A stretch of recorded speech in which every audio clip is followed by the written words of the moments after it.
Dubious ones, welcome back. Today we are going to talk about Ultra Pro Wrestling and things you may not know about the upcoming game developed by the wonderful people at Hyper Focus Games. I'm going to mainly go into what a lot of people don't know about is the single player campaign and the very ambitious project that these folks have decided to take on in building Ultra Pro Wrestling and trying to make the wrestling game that I have desired for a very, very long time. I will briefly go over a little bit about Ultra Pro Wrestling just so you know what the game is all about. It is designed to be a spiritual successor to the glory days of the N64 and the Aki Engine games.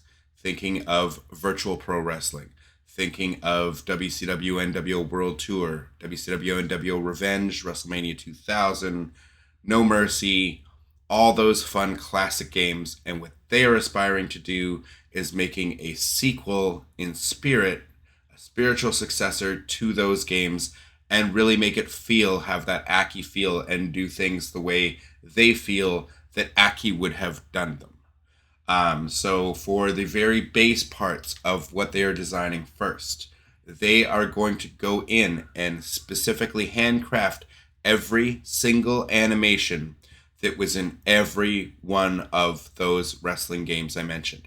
Every single move that you can find in World Tour, Revenge, WrestleMania 2000, No Mercy, the virtual pro wrestling 1 and 2, every single animation for a taunt, for a move, every one of those is going to be handcrafted first and put into this game. And as you can see by this display here, you can see some of the progress they're at, some of the moves that have already been animated, and what this game is going to look like. So it's a very, very ambitious project for a very small team. I'm very, very optimistic on the because of the passion that the lead designer, Sam Vallely, I hope I'm pronouncing that correctly, but he is a diehard wrestling game fan and an Aki Engine fan and has had this dream for a very long time, but never thought it would come to fruition due to licensing issues, as he never thought he'd be able to sell a wrestling game that didn't have licensed wrestlers. But as you can see here, with these characters here, with the beautiful art design of their head art designer, Hal Haney, who does some incredible work. I will leave their Twitters or x.coms, their links to their Twitter channels in the description for you guys so you can check them out and contact them directly as well. But Hal Haney is incredible. He has personally handcrafted every wrestler in this game, given them their own character feel and the wonderfulness that we're seeing here. These beautiful characters that have been created in his art style. I think it looks incredible. Personally, I love the art style. But the idea for this game is that they wanted to create a successor to all our favorite wrestling games from the late '90s, early 2000s. And they wanted to give us something that really felt like the Aki Engine. Now, if you've played AEW Fight Forever, if you're a fan of wrestling games, you know that is also very much in the style of the Aki Engine. But these guys felt like it derived a little bit too much. They have a mindset of they don't want you to press a button and then watch a 10, 20-second animation happen. They want you to be interactive. The best example I can give is in the No Mercy games in WrestleMania 2000. If you did a people's elbow, the animation would start, but you'd have to hold the run button after you hit the ropes to jump over the guy again, and you'd also have to press B to do the strike to drop the elbow on him. They want that. They don't want you just to press a button, press A at their head, and then you do the whole people's elbow animation. That's not their goal. They want it to feel like the Aki games felt. For those of you that are familiar with all this and know all this already, I'm very, very optimistic and very excited for this game. But one of the biggest things that a lot of people don't seem to know about is the single player campaign mode and career mode, and basically the whole genesis of this game of what they wanted it to be able to be. So what their goal is they're going to have their career mode start at launch. We're going to get a whole entire 80s career, the whole 80s of wrestling in general. Not just WWF or WWE now or WCW at the time or Crockett Promotions. No, this game has multiple federations or multiple companies that are there, obviously not in name. They're not going to be named WWF or ECW or WCW or New Japan or All Japan Pro Wrestling. The companies will have whatever name: the Mexico promotion, the Japanese promotion, the couple American promotions. They won't be named WWF and WCW and everything for licensing and for copyright reasons, obviously. But as you can see with the fun selection of characters that we're going to have here, I believe they're aiming for 100 wrestlers at launch, in-game, unique, specific wrestlers. But each of these wrestlers with their creation suite is going to be fully customizable, and they are going to have community creations. So you're going to be able to take a blue collar Bill Dollar like we see on the screen right now, and you're going to be able to individually customize every part of him, how he looks, his body shape, his body size, to anything you like. But maybe you see that vest and you see Stone Cold Steve Austin. So maybe you give him a bald head, you give him a goatee, you give him the black trunks, you make him into your very own Stone Cold Steve Austin. Or Bill Goldberg for that matter. And through the career mode, they're hoping to recreate the magic that was wrestling in the 80s, and then later in the upcoming DLCs, the 90s, and later the 2000s, etc., etc. But they're going to go the whole world. What was going on in wrestling in the 80s? So you're not just going to get WWF storylines in their career mode. You're not just going to get Hulk Hogan on his rise to fame and his match with Andre the Giant at WrestleMania 3. You're not simply going to get Ric Flair and his rise and through Crockett Promotions and through the NWA.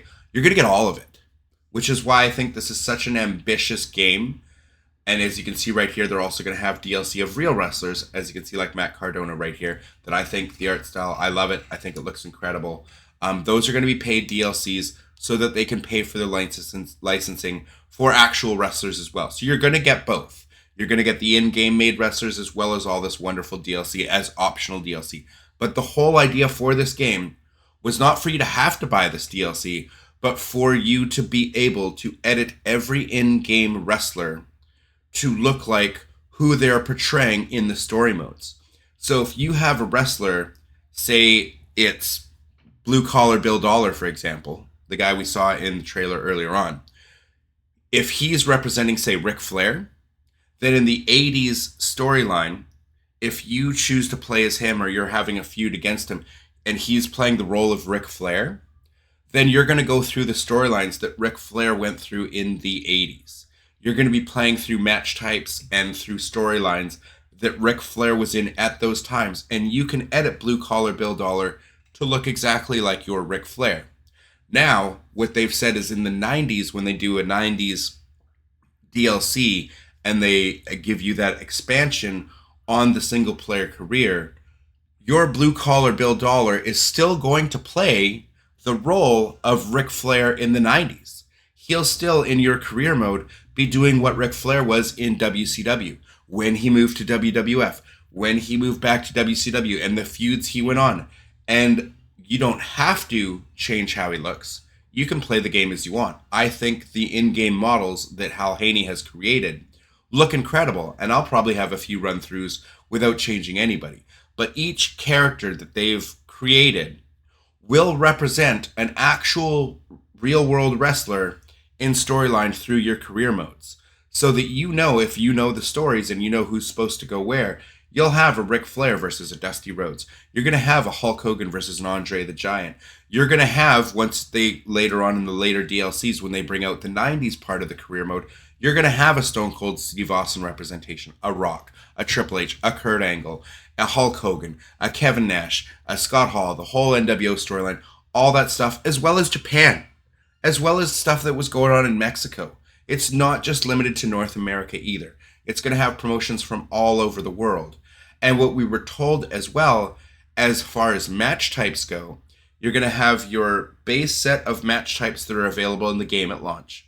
But once the larger DLCs roll out over time and you get those 90s storylines in the career mode, you're also going to get new match types. Like if FMW became popular for their death matches in the early 90s, then in that 90s DLC, we might see an exploding barbed wire death match or those death match types come in when the FMW promotion comes in, and that will take part in the 90s set of storylines in the campaign.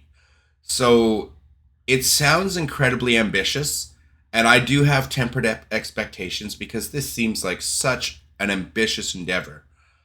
But this sounds like this could be the greatest wrestling game of all time. Now, I thought AEW Fight Forever had all the potential in the world. This game also seems to have all the potential that you could imagine. So it's ambitious, and I really truly hope they take the time needed to really flesh out the storyline and the career mode, because this is going to be a game changer if they're able to pull it off. But as far as the editing and career mode, I wanted to touch more into that, is how it works, is they're going to have a community creations at launch. They're going to allow you to completely edit every single piece of every in-game wrestler, be it facial hair, their face, their body morphing, the size of the wrestler, their attire, the colors of their attire. They're also going to have some sort of, they're hoping to have an image uploader similar to the way 2K has had it for many years, and have an image uploader. But they said if, with technicalities, they're unable to have that at launch, because they do plan definitely on having it, they will have an in-game paint, excuse me, they will have an in-game paint tool for you to be able to draw in the game with a mouse and keyboard if you're on PC, or with a controller. They'll have a tool so that in-game you're still able to draw the designs that you're looking for, even if they don't have an image uploader. So that if there's just one guy in the world who's incredible at making creative wrestlers, and he makes a perfect representation of Bret Hart, he can then upload that Bret Hart to the community creations, and then everybody can have him. So it's not like you're going to have to individually know how to edit and use a paint tool in a video game and all those things. You're not going to have to do that on your own. The community creations will be there for that, so that you can plug and play each wrestler in your career mode to fulfill the role they're supposed to have. So you can have a proper Undertaker in his Ministry of Darkness days, when they have that storyline in the 90s. And you can have a proper Stone Cold Steve Austin. You can even have an 80s version where you have Stunning Steve Austin. And these players can still go on the same role and the same character, because that character in-game, like say our Blue Collar Bill Dollar, if he was say our Ric Flair of the game, if that's the role he was playing in the moveset he had, then you could have 80s Ric Flair with the long hair. You could also have 90s Ric Flair with the shorter hair once you get into the 90s storylines, and you can edit them accordingly and have multiple attires, etc. So it's really, really neat, very ambitious. I'm very excited for it. We're going to see how it plays out. The gameplay and the animations they've crafted thus far do look fantastic. Very, very, very much. They've done, I would say, the Aki engine and No Mercy justice. They've done a very great job at handcrafting the animations to look exactly as they did in those games. And then after they've created every animation for every different move set or every different move that's in all those games, then they're going to go on to creating moves that weren't in those games. Say, for instance, a Van Daminator or a Van Terminator, or just like, a 630, like different moves that weren't in those games. They will be handcrafting and putting them into these games over time as well. So I'm very, very excited for this game. I know many of you were uncertain and haven't maybe seen much of Ultra Pro Wrestling beyond some of the trailers, maybe didn't know some of the information. Some of the other stuff we know we're getting with the Creation Suite is they would like to have the ability to import your own music, theme music for wrestlers, for their entrances and so on. But they don't know the logistics and copyright reasons and everything else if they're able to institute that, or if they're able to institute some sort of Spotify, cross, like, so you can use your Spotify playlist. But what they have promised is, regardless if they're able to implement that, or you're able to play your own music off your hard drive, whether it be on your console or on your PC, if you have the music there and you can import it in the game, regardless if they can or cannot, technically wise, implement that into the game, they will have an in-game MIDI editor so that you can create MIDI versions of an MJF's theme or a Bret Hart's theme or an RVD's theme or whoever it may be. You can create your own. And again, community creations, someone who's really good at MIDI editing in the game. You don't need everybody to be able to do it themselves. If you find a good version of a song you like for a Stone Cold Steve Austin's theme, you can download it from Community Creations, you can apply it in-game, and you're all set. I think it's incredible. They're building tools in the game for the Creation Suite for you to be able to do it in-game without any external uploading or importing stuff if they're unable to do that. Long-term, they want to have a proper image uploader, of course. They want to be able to import your own theme songs. But they're building the foundation that even if you can't do that and you have to use the in-game suite and things to do it yourself, you'll still be able to create that perfect Bret Hart, that perfect Owen Hart, that perfect Steve Austin, that perfect Rock, Undertaker, Hulk Hogan, whatever it may be. They're giving you the tools to be able to create it all and do it all in-game without any external help, just depending on the coding and the difficulties they have there, which I think is incredibly cool. And like I said, as you can see right here with the CAW features, you can change every part of every wrestler, change the color of their attires, change the designs on them, give them a mustache, change their facial hair, change their hair, the way it used to be. You know, in the old Aki games, you were able to do a lot of this kind of stuff too, but this is on a next level. So I'm very, very excited to see where this game goes. I know many people that I've heard. Just yesterday, I was on the WGC podcast, which would have dropped today. The WGC Wrestling Game Community Podcast is the first. We're going to be doing it every Tuesday. I'm going to leave a link to all the boys in the description for you to follow that we did the podcast with. It was on Kenny Bomb's channel. It was dropped just today. And we're just going to be talking wrestling games, things we're excited about, our favorite wrestling games, problem with wrestling games, upcoming wrestling games such as this or the Wrestling Code. But I just wanted to put this out there because I found out just through that podcast that a lot of people don't know much about Ultra Pro Wrestling. They may have seen a trailer or two, but they had no idea how ambitious the single player career that they're trying to develop is going to be. And that it's not just going to be a linear story. You're going to have your branching paths. You're going to be able to follow different stories. You don't have to just play through Ric Flair's story in the 80s. You can go to a Hulk Hogan. You can go to somebody in Japan. Excuse me. You can play as someone in Japan or in Mexico. And I think that's so very, very cool. And again, like I said, so ambitious. So I really hope they take the time that they need to fully flesh this game out and really nail it out of the park at launch. I am a Kickstarter supporter. I will leave links down below to the Ultra Pro Wrestling webpage, as well as the Ultra Pro Wrestling Twitter. Hal Haney, who's, like I said, the art director's Twitter, just so you can check out some more stuff on them, find out more about the game if you're interested. But I really wanted to get this out there for those who didn't have the information as far as the single-player career. As far as online, I will go into more of a deep dive at some point, but just to give you a brief idea of what the developers were thinking and ideas they were tooling around with. Of course, we're going to have online. Ideally, they want to have full crossplay across all platforms, but what they're going to do, whether they're able to implement crossplay, depending on how difficult that is at launch or not, regardless of crossplay, they're going to have a weekly show that they put on either through their Twitch channel or through YouTube, that they're going to have an online title that you're able to defend. You're going to have to defend your title every week. You're going to be able to wrestle for them in every single week. And if they aren't able to have crossplay, they'll have an Xbox champion, a PlayStation champion, a Switch champion, a Steam champion. And you're going to have to defend your title every week. And if you're unavailable, you might get stripped of the title. People are able to play in a tournament to win the title, and then if the next week you're free, you're not working or whatever, you can come back, maybe challenge for that title. So their ideas for online are very unique and things I've never heard or seen before, and I think it's really interesting that they're going to have like basically a weekly show where they show on their Twitch streams the matches that players are playing for these titles. I think it's super exciting, super ambitious. I'm cautiously optimistic, but very hopeful and very excited for this game. So I just wanted to share that with you guys today. Again, if you're not familiar, I will be part of the WGC podcast, the Wrestling Game Community Podcast. I believe we're going to be hosting that over on Kenny Bomb's channel for the moment.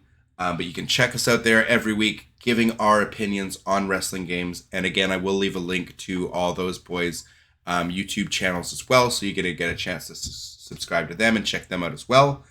But for now, that's it. I just wanted to get this info out there because I just realized after talking to the boys on that podcast that not a lot of people seem to know a lot of the intricate details of and the ambitions of this game that I'm super excited for. So that's it for now. Dubious ones, if you haven't already, leave a like, comment, subscribe. Subscribing makes my heart feel warm because, for a small channel like mine, makes a huge difference. So if you're not already subscribed, please do so. And have a great day. We'll catch you in the next one. All the best. Later.